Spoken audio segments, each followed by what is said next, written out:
59 incidents in the second quarter. The commission for this year is currently at over 900 complaints as at Friday, November 1, 2024. And it seems probable that we should expect to receive close to, if not over 1,000 complaints by the end of this year.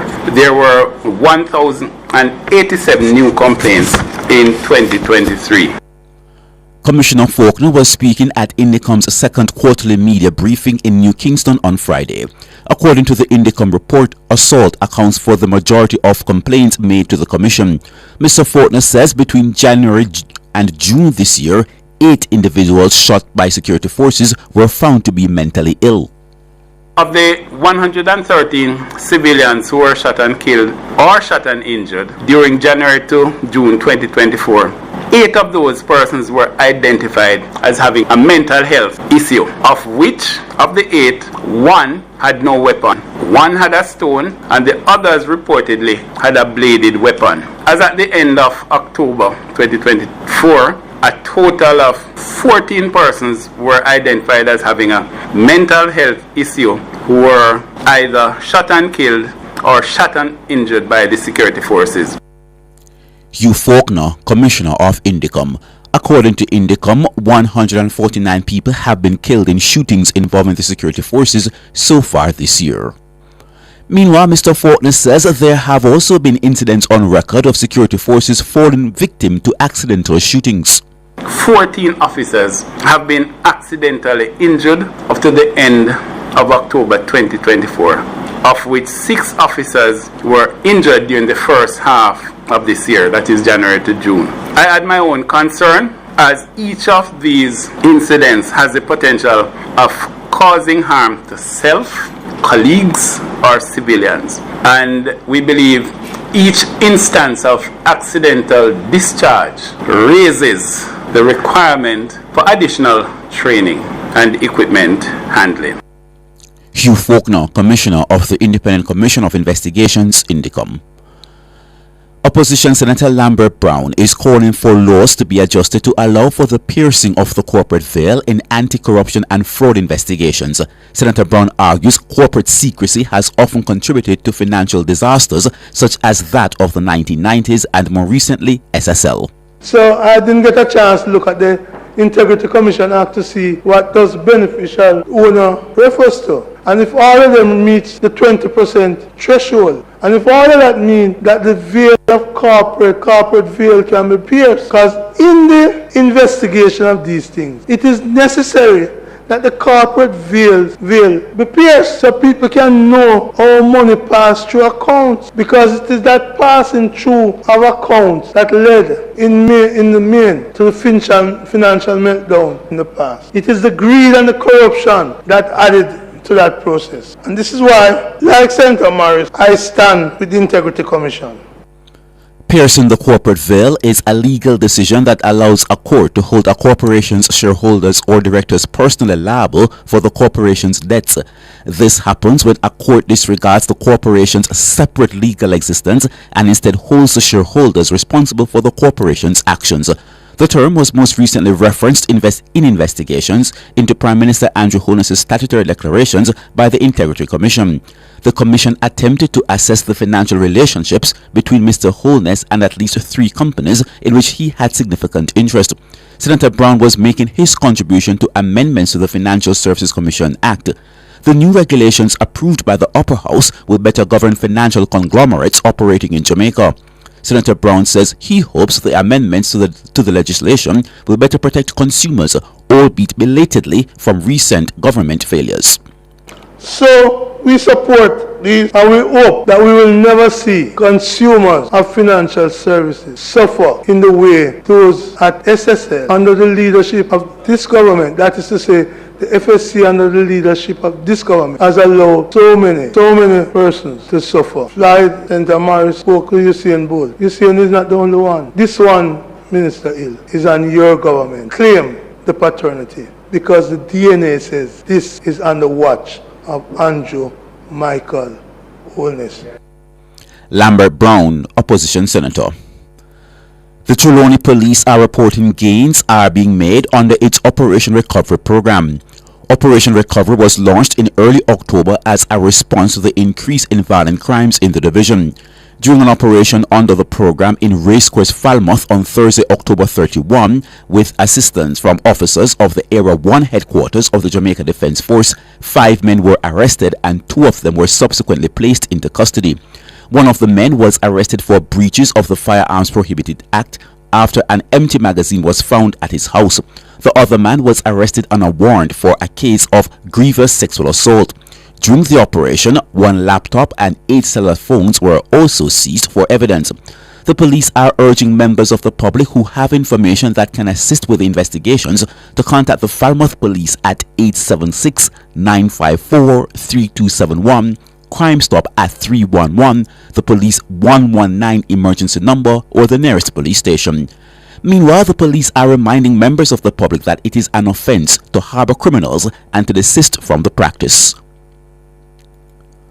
The Met Service says Jamaicans should brace for increased rainfall starting Sunday. In an update on Friday, the Met Office says a broad area of disturbed weather currently across the southwest Caribbean Sea is expected to develop into an area of low pressure by Saturday afternoon. It says the system is forecasted to move northward, then northwestward over the next 2 days and be in the vicinity of Jamaica by Sunday night. The Met Office says regardless of the development, the area of low pressure seems increasingly likely to bring unstable weather to Jamaica beginning Sunday night through to Wednesday. It says the forecast is for cloudy conditions with periods of showers and thunderstorms, which may be heavy at times. It is also forecasted for strong gusty winds to affect sections of most parishes, especially east and south central parishes.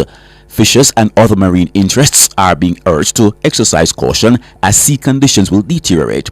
The Met Office says the area of disturbed weather currently has a 30% chance of becoming a tropical cyclone over the next 24 hours. And now to news in the region. The Ministry of Education in Barbados has launched 2 significant consultancy bids aimed at introducing a teaching license requirement, performance guidelines, and a teaching service commission. A search of the procurement section of the Barbados Integrated Government Big Portal, a website that provides information on government departments, agencies and ministries, revealed that the ministry is seeking consultancy bids to develop the project, which will fall under the Barbados Teaching Services Commission, BTSC. The consultancy's aim is to assist the ministry in establishing a regime and guidelines for regulating the profession under the commission. The ministry has given prospective consultants until Wednesday to submit their bids.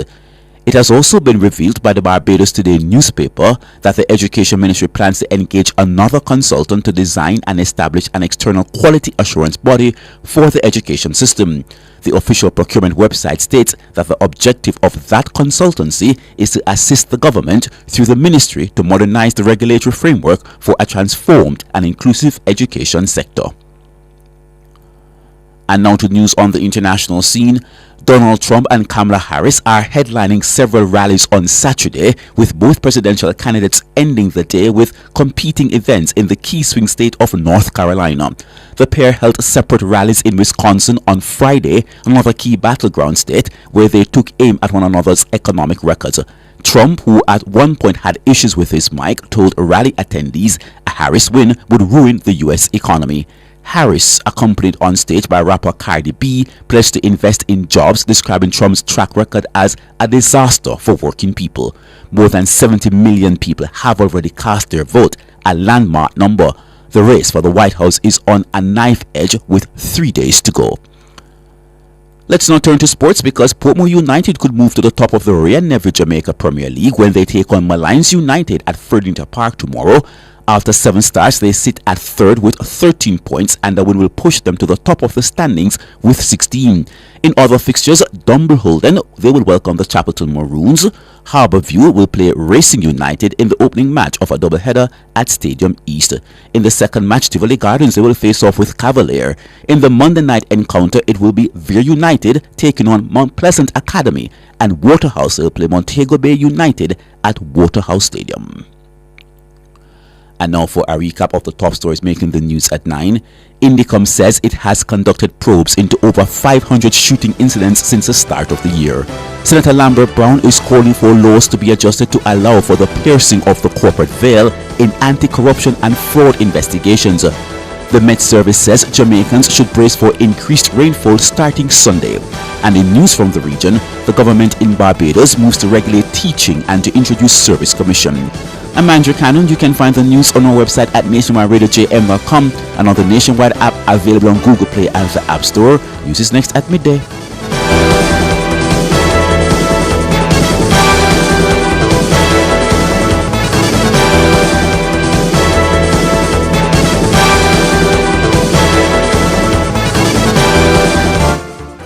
You've just heard Nationwide News Now at 9.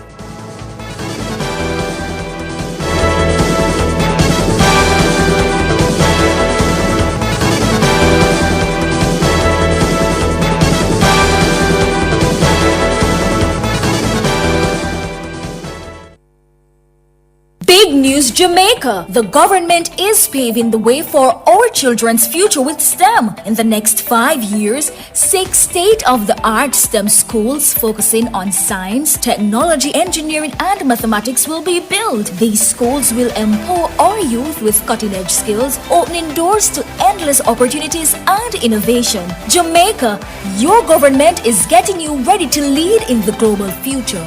Brought to you by the Office of the Prime Minister. Outperform, outlast. With top performance. Chakama. Reliable, full stop, not comma. We have the expertise for drilling and demolition. We have the power tools for plumbers and electricians. Fancy select tools, free parts and free repairs. Free parts, free repairs. 2 to 3 years. Hilton, available at Delta Supply, 106 Hagley Park Road. Call us at 876-302-6111-4. Delta Supply, we service what we sell. Jamaica, there's a change coming. Can you feel it? It's